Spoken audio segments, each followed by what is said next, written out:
Paýtagtda penjirelerin aýnalary garaldylýar. Aşgabatda hususy dükanlaryň aýnalarynyň garaldylmaly edilýänligi barada Türkmenistanyň Alternativ Habarlar neşri ýazýar. 25-nji fevral güni çap eden habaryny agdalýan neşir ilkinji nowatda esasan paýtagtyň merkezi köçeleriniň ugruna ýerleşýän hususy dükanlary tijemek bilen bir hatarda häkimligiň işgärlerinden, polisiýa gullukçylarynyň we sanitar epidemiologiýa gullugynyň işgärlerinden düzülen toparyň dükanlary aýlanyp, olaryň penjireleriniň aýnalarynyň garaldylmagyny we mahawat nyşanlarynyň aýrylmagyny talap edýänligini habar berdi. Dükanlaryň aýnalary boýunça çäklendirmeleri Azatlyk radiosynyň paýtagtdaky habarçylary hem tasdiklap, ozal protokol köçelerine geçirilen aýnalary garaltmak çäretiniň häzir Aşgabatyň beýleki käbir ulu köçeleriniň ugruna ýerleşýän hususy dükanlardan talap edilýänligini ünsü çekýärler. Bu barada Aşgabatyň ýaşaýjysy Tinç Amamurat Bugaýew hem Azatlyk radiosy bilen gurrundaşlykda giňişleýin maglumat berip, aýnalaryň ozal paýtagtyň anyk haýsy künjeklerine garaldylanlygyny, häzirki wagtdan ýerlerde talap edilýänligini we dükan eýlerine salgylanyp bu çäreniň mümkin bolan sebäpleri barada maglumat berdi.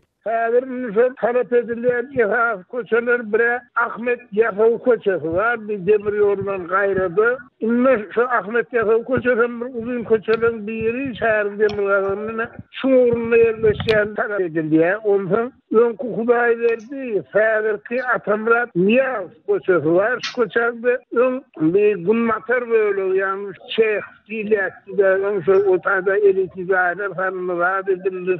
Sansırdılan onun sonunu häzir şol köçäň Gunnogor dowam var. Gunnogor dowamyň Aşgabat şäheriniň 6-njy, 9-njy, 10-njy, 17-nji mikroýollara gabat edýän şu köçäň uruny bar bolan dükanlaryň ählisinden şol sarsylmak talap edilýär. Diýip Bugaýew gurrun berdi. Şeýle-de Aşgabatly Finçi şäheriň 30-njy mikroraýon diýilip adlandyrylýan Günwatar böleginde ýerleşýän käbir köçeleriň ugruna hususy dükanlardan hem aýnalarynyň garaldylmagyny talap edilýänligini ýytady. Gurrundaşmady bu çäreleriň sebäpleri barada dükan eýlerine salgylanyp şeýle diýdi. Edilýän tarapyň iki sanak sebäbi bar diýip düşündirdiler maňa şol dükan eýleri. Birinciden şol beýlek şäheriň ählilerine hem de köçäň uruny ählilaryň tas ählisine penjire aýnalary garantyl ýa-da goý göwrenkli aýnalar bilen salsylypdyr. Biraz şola bilen bir mendeş bolmaly diýýärler.